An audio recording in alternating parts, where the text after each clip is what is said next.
टिके मने पकांतु जो सांगठनिक पुनर्विन्यास प्रक्रिया विजु जनता दल वर्तमान पर्यंत देखा मिली से युव नेता मानक विशेष करिकी देखा मिलना से माने किए चंद्र सारथी बेहेरा,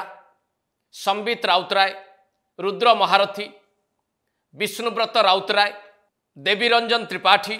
एभली अनेक नेता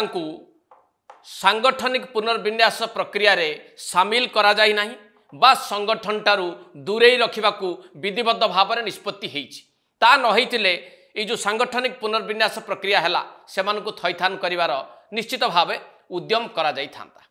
तेणु एथुरु गोटे कथा स्पष्ट है जे यही युवपीढ़ीर नेता माने जो माने विशेष करिकी विभिन्न समय रे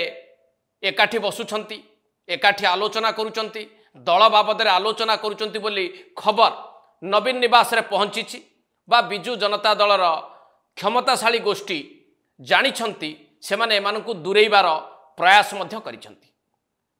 तेणु स्वाभाविक भाव में ए नेता मानक मनरे क्षोभ रहिबो बा एमाने असंतुष्ट रहिबा मध्य अत्यंत स्वाभाविक।